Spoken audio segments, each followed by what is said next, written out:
Okay, class, what we've been looking at is how erosion and weathering change the land surface.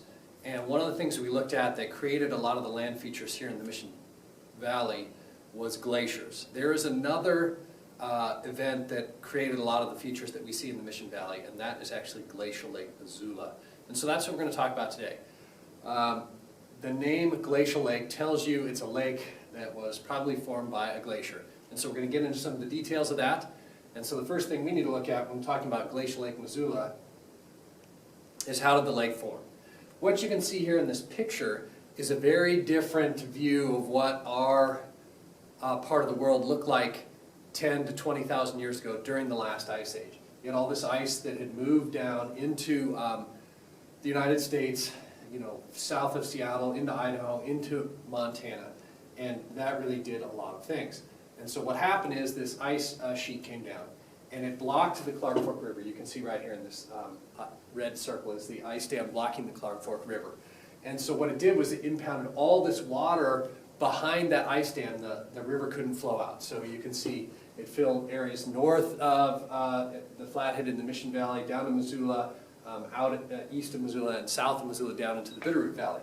So Missoula itself was like under 900 feet of water. The deepest point was over 4,000 feet deep. So this is a tremendous amount of water impounded behind this ice dam. The dam itself was over 2,000 feet tall. So that's how Glacial Lake Missoula formed. Again, if you need to pause the video so you can write this information down, please do that. So Glacial Lake Missoula, the formation of it, led to some floods. So eventually this ice dam here couldn't support the weight and the pressure of the water behind it. The water was eroding the ice dam, the water was floating the ice dam, and eventually it broke and released all of the water.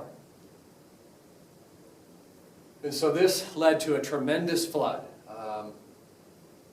If you talk about how much water was released from it, if you take all of the rivers in all of the world today, times 10, that would be how much water was released from Glacial Lake Missoula.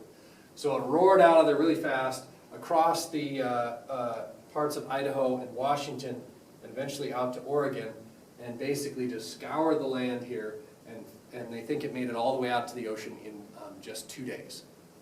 The other thing that looking at the rock record that scientists think that they found out is that this may have happened up to 40 different times. The ice dam reforming, the lake reforming, the flood happening again and breaking the ice dam, and then over and over and over.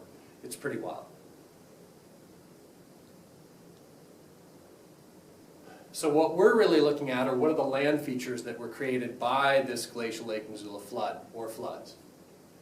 Some you'll be familiar with. One is these shorelines. You can see these horizontal lines on the hillside here. This is behind Sentinel High School in Missoula. We also have these in the Valley View area. And what created these is the glacial lake was filling up. The wave action cutting into the hillside created all these different horizontal lines. The next one you're familiar with from glaciers is erratic boulders. Now, erratics in the case of Glacial Lake Missoula, you had pieces of ice floating in the lake with rocks in them. And then the rocks broke out of that ice and then were deposited at the bottom of the lake. Or during the flood, that ice was carried somewhere else and then deposited. You'll see in the assignment that you do that some of the rocks were carried very far away from the Mission Valley. This area called the Scablands looks like this.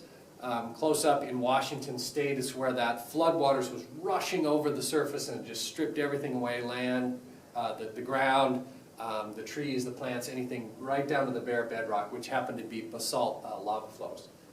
And you can see that in this image here, this dark area right here is all the Scablands, all that land that was peeled away there. If you take a plane that flies from Missoula to Seattle, you can still see them today. It's pretty obvious.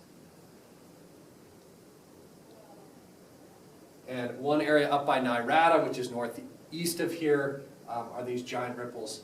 These ripples are 200 feet long and 30 feet high, created just like you would have from wave action on the lake, except it was a huge flood, created these ripples that you see.